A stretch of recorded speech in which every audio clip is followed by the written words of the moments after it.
আন এটা সত্য ঘটনা আপোনালোকৰ লগত শ্বেয়াৰ কৰিম। এটা ধৰ্ষণ কাণ্ডৰ পৰা এজনী ছোৱালী নিজকে কেনেকৈ ৰক্ষা কৰে। দুজনী বায়েক আৰু ভনীয়েক গাঁৱৰ পৰা গুৱাহাটীলৈ আহিছিলে ডাঙৰজনী বায়েকক নিবৰ কাৰণে। কাৰণ ডাঙৰজনী বায়েকক হেনো ভাগনীয়েকৰ সৈতে কেইদিনমানৰ কাৰণে গাঁৱত ফুৰিবলৈ লৈ যাব। সেইকাৰণে দুয়োজনী ভনী লগ হৈ বায়েকৰ ঘৰলৈ আহিল আৰু বায়েকৰ ঘৰ আহি পালে গুৱাহাটী। বায়েক থাকে গুৱাহাটী পল্টন বজাৰত। তো সেয়া পল্টন বজাৰত নামি অকণমান ৰিক্সালৈ দিওঁ বায়েক ভনীয়েক বায়েকৰ ঘৰলৈ গৈ আছে। অৱশেষত বায়েকৰ ঘৰ পালে আহি আৰু বায়েকৰ ঘৰত খুব ফূৰ্তিৰে ভাত পানী খালে। খাই কিনে আকৌ গাঁৱলৈ যাবৰ কাৰণে গোটেইকেইজনীয়ে ৰেডি হ'ল। তিনিওজনী ভনীয়ে ৰেডি হ'ল আৰু ভাগিনীয়েকক বহুত মৰম কৰিছিলে। কাৰণ তেওঁলোকৰ ডাঙৰ বায়েকৰ সেইটো প্ৰথম ভাগিন আছিলে, খুব মৰমীয়াল আছিলে দেখাত। আৰু সেয়া ভাগিনীয়েকক লৈ যাবৰ কাৰণে গোটেইকেইজনীয়ে বহুত ফূৰ্তি কৰিছিলে। তো ভাত পানী খাই এইদৰে তিনিওজনীয়ে ৰিক্সাত উঠিলে আৰু আহি পালে গুৱাহাটী ষ্টেচন। গুৱাহাটী ষ্টেচনত ট্ৰেইনৰ টিকট কাটি কিনে তিনিওটাই মানস ৰাইনো এক্সপ্ৰেছত উঠিবৰ কাৰণে গৈ আছে ষ্টেচনৰে। আৰু ষ্টেচনৰ চিৰিকিটা বহুত ওখ ওখ আছিলে আৰু সেইকাৰণে মাজু ভনীয়েকজনীৰ চেণ্ডেলযোৰ তাতে ছিঙি গ'ল। তো তেনেকৈ চিঙা চেণ্ডেলযোৰ পিন্ধি মাজু ভনীয়েকে একেবাৰে মানস ৰাইনো এক্সপ্ৰেছখনৰ ওচৰলৈ গ'ল আৰু বায়েকে ক'লে যে এতিয়া 5:10 হৈছে, 5:30 ট্ৰেইনখন আছে, গতিকে আকৌ ঘৰলৈ উভতি যায় ঘৰৰ পৰা এযোৰ বেলেগ চেণ্ডেল পিন্ধি আহিবই।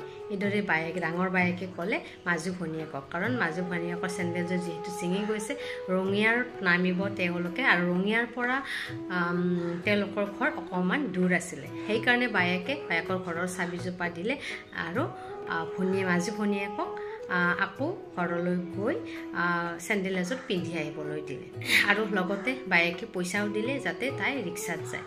তো এনেকৈ মাজু ভনীয়েকে ভাবিলে হয়ো চিঙা চেণ্ডেলযোৰ পিন্ধি অহা যোৱা কৰাত অসুবিধা হ'ব। তো সেইকাৰণে যিহেতু টাইম আছে 20 মিনিট সময়, বায়েকৰ ঘৰৰ 5 মিনিটতে পাই যাব, যিহেতু পল্টন বজাৰতে হয়, অকণমান যাব লাগে পল্টন বজাৰৰ পৰা। বাহিৰলৈ ওলাই আহি লাহে লাহে ষ্টেচনৰ পৰা ওলাই আহি তাই মেইন ৰোড পালে আৰু মেইন ৰোড এখন ৰিক্সা ল'লে আৰু বায়েকৰ ঘৰলৈ গ'ল।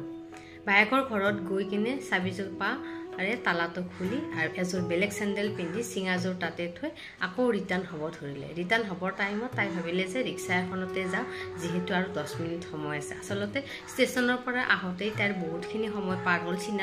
চিঙা চেণ্ডেলযোৰ পিন্ধি খোজ দিওঁতে বহুত সময় লাগি গ'ল। তো এনেকৈ তাই ৰিক্সা ৰখিলে। সেইখিনি সময় তেতিয়া 5:25 মান হৈছিলে। তো ৰিক্সা এখনো নাছিলে, সেয়ে তাই খোজকাঢ়ি যোৱাৰ কথা ভাবিলে।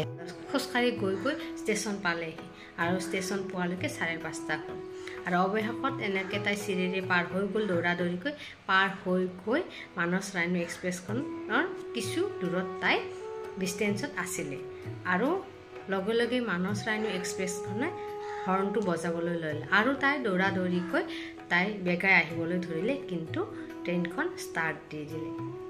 তো সৰু ভনীয়েক বায়েক আৰু ভাগিনীয়েক মানস ৰাইনো এক্সপ্ৰেছখনত গুচি গ'ল আৰু মাজু ভনীয়েক ষ্টেচনতে ৰৈ গ'ল। কাৰণ উঠিবলৈ ভয় কৰিলে, বায়েকেও মানা কৰিলে দূৰৰ পৰা উঠিবৰ কাৰণে। অৱশেষত মাজু ভনীয়েকে ভিনদেউকক ফোন কৰিলে আৰু ভিনদেউকে ক'লে যে ইয়াৰ পিছত আৰু এখন ট্ৰেইন আছে, সেই ট্ৰেইনখনত তুমি যাব পাৰিবা, কিন্তু অকলে যাব নোৱাৰিবা। অকণমান সেইখন পাওঁতে 7:15 সেইখন ৰঙিয়া ষ্টেচন পাব। তো এনেকৈ ভিনদেউকে ক'লে যে মোৰ এজন ভাল বন্ধু আছে, সেইখন ট্ৰেইনত সদায় অহা যোৱা কৰে, তাৰ লগত তুমি উঠাগৈ। এনেকৈ ভিনদেউকে যোগাযোগ কৰি দিলে, ফোন নম্বৰটো দি কিনে। অৱশেষত ভিনদেউকৰ লগটো আহিল আৰু মাজু ভনীয়েকৰ লগত চিনাকি হ'ল আৰু সেয়া টিকট কাটি দুয়োটাই ট্ৰেইনখনত উঠিলে আৰু বায়েক আৰু সৰু ভনীয়েক আৰু ভাগিনীয়েক আগৰ ট্ৰেইনখনত গৈ আছে। তো তাই অলপমান ৰিলেক্স ফিল কৰিলে, যি তাই আৰু গুৱাহাটীত থাকিব নালাগে, যাব পাৰিব। বহুত সুখী হৈ আছিলে যিহেতু ভাগিনীয়েকক লৈ যাব ঘৰত।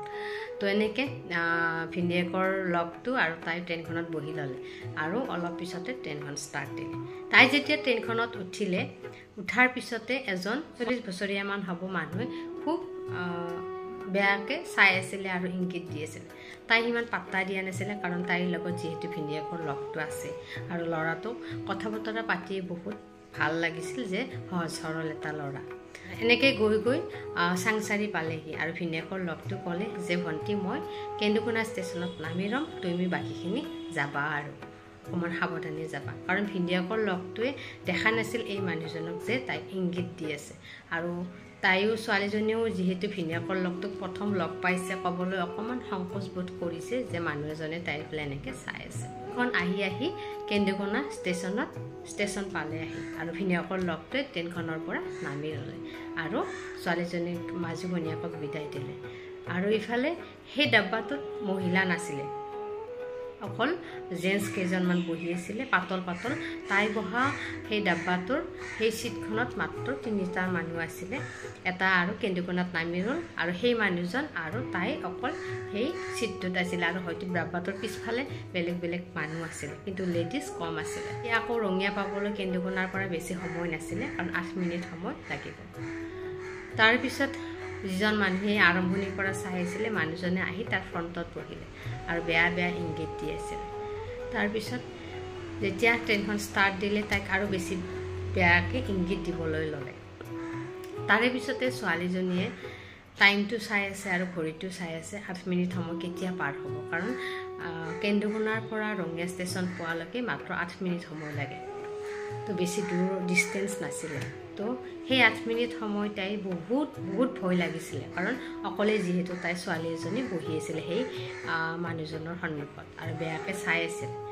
তাৰপিছত অৱশেষত আহি ৰঙিয়া ষ্টেচন পালে আহি আৰু ছোৱালীজনীয়ে নামিবলৈ লওঁতে সেই 45 বছৰীয়া মানুহজনে ছোৱালীজনীৰ হাতখনত থাপ মাৰি ধৰিলে আৰু ছোৱালীজনীয়ে ভয় নকৰি হাতখন এৰুৱাই আনি কিনে ট্ৰেইনখনৰ পৰা দৌৰাদৌৰিকৈ নামি ৰ'লে। যেতিয়া ট্ৰেইনখনৰ পৰা দৌৰাদৌৰিকৈ নামি সেই মানুহজনেও পাছে নামিলে।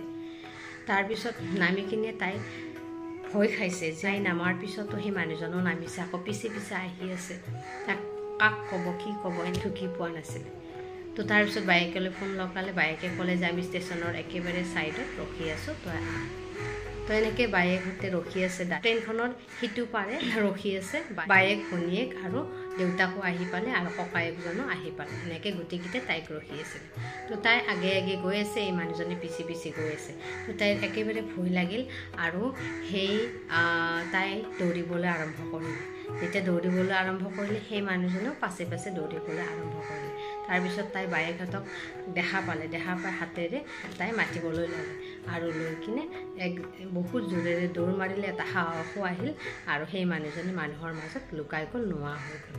তো এনেকৈ ধৰ্ষণ কাণ্ডৰ পৰা এজনী ছোৱালী ৰক্ষা পৰিল। হয়তো সেই মানুহজনে ভাবিছিলে যে ছোৱালীজনী ঘৰলৈকে অকলে যাব, সেইকাৰণে পিছা কৰি আছিলে। কিন্তু তাইৰ ভাগ্য ভাল হৈছিলে যে বায়েকহঁতক তাই লগ পালে, দেউতাকক লগ পালে, ককায়েকক লগ পালে আৰু তাইক মানুহজনে এৰি দিবলগীয়া বাধ্য হৈ গ'ল। তো এনেকৈ আচলতে আমাৰ ধৰ্ষণ কাণ্ডবিলাক সংঘটিত হয় ট্ৰেইনত, বিশেষকৈ ট্ৰেইনবিলাকত।